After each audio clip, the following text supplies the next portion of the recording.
Cerita dimulai dengan Mongmu yang tersenyum senang. Ia akan masuk ke dalam pertempuran dan memperkenalkan dirinya sebagai Sword Master Illusion dari Kultus Demoni.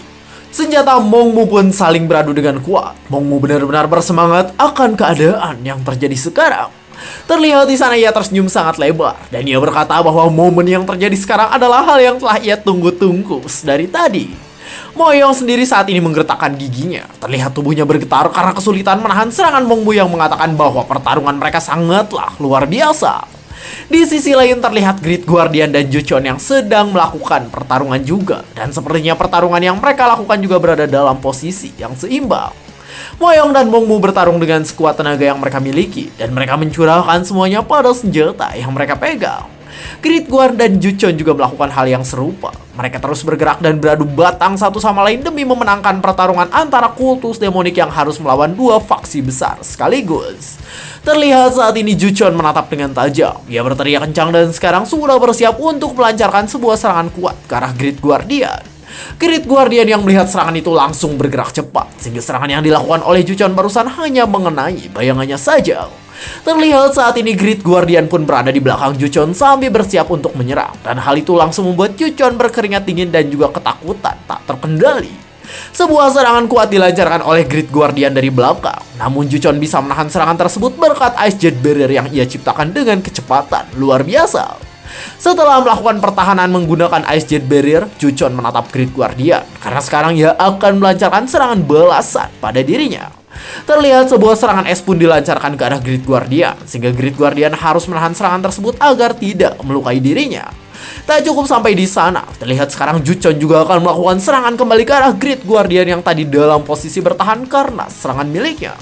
Juchon mengeluarkan kekuatannya, ia bersiap dengan perisai es miliknya dan sekarang akan melakukan sebuah serangan kuat dengan hal tersebut. Terlihat perisai es itu mengecil dan menjadi sebuah serangan yang akan dilancarkan pada tubuh Great Guardian. Great Guardian yang melihat hal itu menatap tajam. Ia kaget karena tahu bahwa sekarang akan ada sebuah serangan yang bisa menyakiti dirinya. Namun dengan cepat ia bisa menghindari hal tersebut, di mana ia melompat ke arah atas sehingga serangan bahaya dari Juchon barusan tidak mengenai tubuhnya dengan benar. Great Guardian memegang senjatanya dengan kedua tangan dan terlihat ia langsung mendarat menggunakan senjata yang ditancapkan ke arah tanah dengan kedua tangannya barusan. Juchon mulai memperhatikan hal yang terjadi. Ia berpikir bahwa tadi Great Guardian bisa menghindari serangannya walau sudah dekat. Dan hal itu menjadi bukti bahwa ketepatan dan kecepatan dari reaksi milik Great Guardian sangatlah luar biasa. Great Guardian juga ternyata terkena serangan. Ia berkata bahwa meskipun tadi Juchon hanya melintas, tapi serangannya kuna. Dan hal itu bisa membuktikan bahwa Juchon tidak meraih posisi sebagai Lord Ice Palace hanya karena politik saja. Terlihat mereka berdua sekarang berdiri di posisi masing-masing. Banyak rekan mereka yang telah pergi dari dunia dan mereka tetap fokus pada musuh yang berada di hadapannya. Juchon melepaskan pakaiannya karena ia akan bersiap menggunakan kekuatan penuh. Begitu pula dengan Great Guardian yang menatap tajam dan ia mulai mengeluarkan Ki Intense berwarna emas untuk melawan kekuatan penuh milik Juchon. Terlihat Juchon menatap dengan mengerikan. Kekuatan esnya mulai berkumpul di seluruh tubuh karena saat ini ia akan menggunakan Ice Jet Divine Art level 8 untuk melawan sang Great Guardian dari Kultus Demoni. Great Guardian juga melakukan hal yang serupa. Ki Intense berwarna emasnya mulai berkumpul dan diarahkan pada senjatanya agar bisa menjadi lebih kuat dari sebelumnya. Anggota Ice Palace pun berkata bahwa sekarang Juchon mengeluarkan Ice Jet Divine Art level 8. Ia berkata bahwa itu gila, karena bahkan Great Guardian juga telah mengerahkan seluruh kekuatannya. Great Guardian terlihat dari senjata milik Juchon, sedangkan Juchon tersenyum senang. Dan ia berkata bahwa pemanasan telah selesai, jadi sekarang mereka bisa menyelesaikan pertarungan yang sedang terjadi.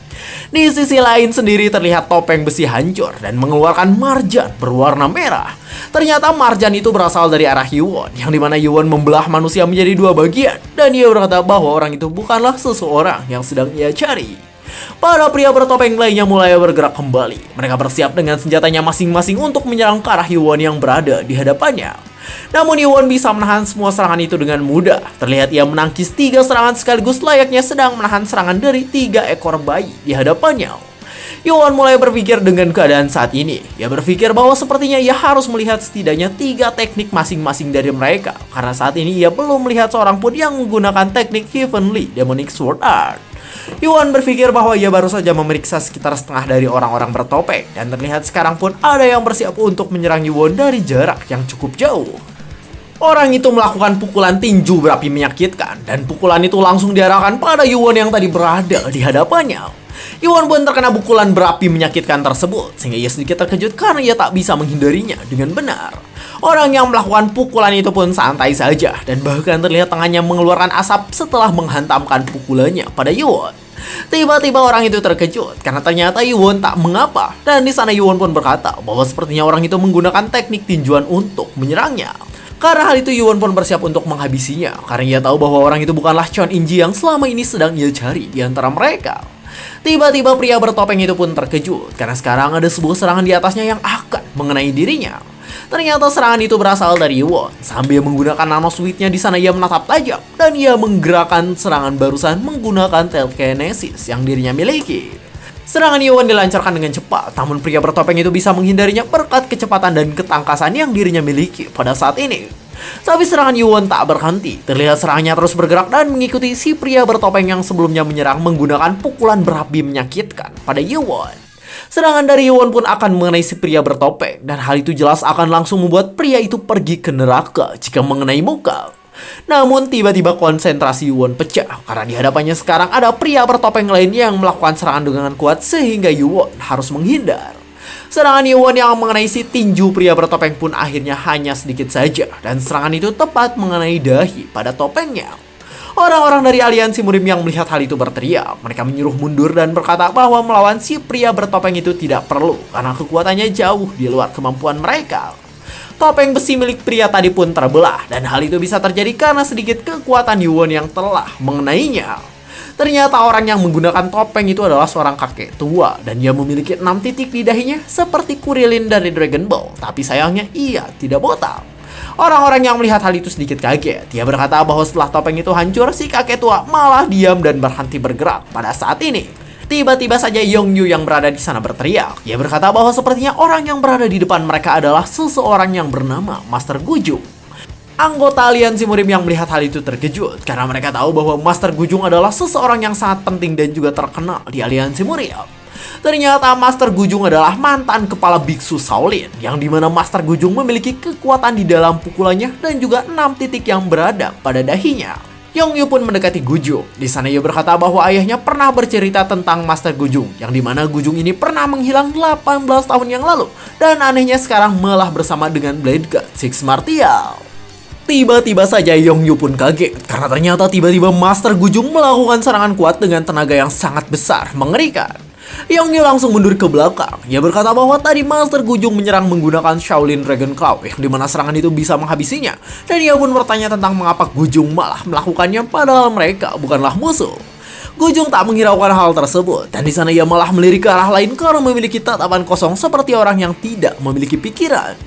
Gujung pun di sana langsung bergerak pergi. Ia meninggalkan tempat tersebut sehingga membuat Yongyu kaget dan juga kebingungan. Terlihat saat ini Gujung memilih bergerak ke arah Yuwon. Ia melesat cepat, sedangkan Yuwon masih melakukan pertarungannya melawan para pria bertopeng lain yang berada di sana. Yongyu berpikir bahwa mata Gujung sekarang benar-benar kosong, dan sekarang fokus dari Gujung hanyalah menyerang Yuwon yang merupakan pemimpin kultus demonik. Tak hanya itu, di sana juga ada anggota aliansi murim yang terkejut sambil menunjuk ke arah depan. Terlihat di sana ada salah satu pria bertopeng yang melakukan serangan kuat, dan ternyata serangan yang dilancarkan oleh orang itu menggunakan teknik Plum Blossom Fortune Sword. Di sana juga ada orang yang menggunakan Needle Sword dari Sekte Tang, dan bahkan ada juga yang menggunakan Tai Chi Sword Style dari Sekte Wudang. Yongyu benar-benar kaget, matanya menatap tajam karena ia tahu bahwa semua teknik itu adalah serangan rahasia yang hanya diwariskan pada keturunan murni di masing-masing anggota aliansi murim. Sambil memperhatikan para pria bertopeng yang telah pergi ke neraka, Yongyu pun sadar akan sesuatu. Orang-orang bertopeng dari Sekte Blade God sendiri benar-benar pantang menyerah. Mereka terus berdatangan dan menyerahkan hidup mereka pada Yuwon yang jelas adalah iblis dengan kekuatan tidak masuk akal. Yuwon sedikit kesal. Ia berada dalam mode nano suit, dan ia berkata bahwa orang-orang yang terus menyerangnya bukanlah Chon In-ji yang selama ini ia cari. Karena hal itu Yuwon pun menghabisi mereka semua. Sedangkan Yongyu tahu bahwa orang-orang yang sedang dilawan oleh Yuwon sekarang adalah para master bela diri yang pernah hilang bertahun-tahun yang lalu. Para master bela diri itu benar-benar tak berdaya di hadapan Yuwon. Entah mereka yang lemah atau hal itu bisa terjadi karena kelakuan dari Blade God. Di sisi lain dalam gua sendiri terlihat ada asap yang tebal, dan di tengah asap itu ada seseorang yang berlari melewati marjan dari manusia. Ternyata yang berlari adalah Libyo. Ia kabur keluar dan berkata bahwa Iron Ghost squad-nya telah hancur. Padahal ia tahu bahwa mereka adalah para master bela diri legendaris Jianghu yang telah dicuci otak selama lebih dari 1 dekade melalui hipnotis dan juga penyiksaan, sehingga harusnya telah menjadi senjata hidup yang sempurna. Lee Byok panik. Ia berkata bahwa seharusnya menghancurkan Ice Palace dan aliansi Murim menjadi mudah dengan pasukan tersebut. Tapi sekarang semuanya tidak sesuai dengan rencana. Penyebab rencana ini gagal adalah Yuwon, yang dimana Yuwon masuk ke dalam mode Nano Suite dengan kekuatan di luar nalar dan mengacaukan segalanya. Lee Byok kesal, ia memegang senjatanya dengan kuat dan berkata bahwa Yuwon sangatlah menyebalkan. Sambil terus berlari di sana, ia pun berpikir bahwa sekarang satu-satunya yang bisa diandalkan hanyalah seseorang yang ia kenal di tempat tersebut. Untuk lanjutannya sekarang adalah spoiler yang diambil dari novel. Jadi buat kalian yang gak mau kena spoiler di minggu depan, bisa skip dulu. Dan spoilernya bisa kalian baca secara perlahan pada saat ini, atau mungkin bisa baca di novel chapter 425 ya guys ya.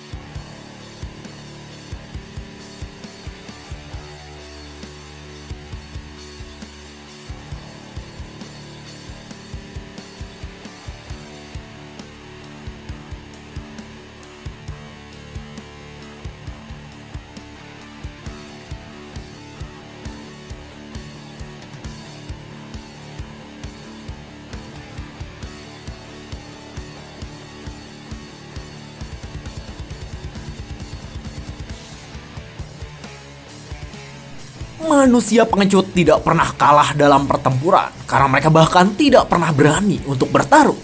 Friedrich Nietzsche menyebut mereka bukanlah manusia lemah, tapi jiwa yang membusuk dalam ketakutan. Mereka bersembunyi di balik kata, "Aku belum siap, aku takut gagal, aku ingin waktu sendiri." Tapi Nietzsche berkata, apa itu keburukan? Itu hanyalah sesuatu yang datang dari kelemahan. Jangan mencari belas kasihan dari dunia. Dunia hanya tunduk pada kehendak yang kuat. Dan mereka yang tidak berani berdiri akan selamanya hidup membungkuk, mengemis validasi, menghindar dari pilihan, dan lari dari cermin yang menunjukkan siapa mereka sebenarnya. Nietzsche pernah bilang, pengecutnya jiwa lebih buruk daripada pengecutnya tubuh.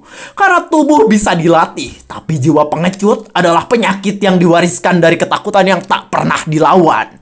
Beranilah gagal pun tidak apa-apa, tapi pengecut tak akan pernah jadi siapa-siapa.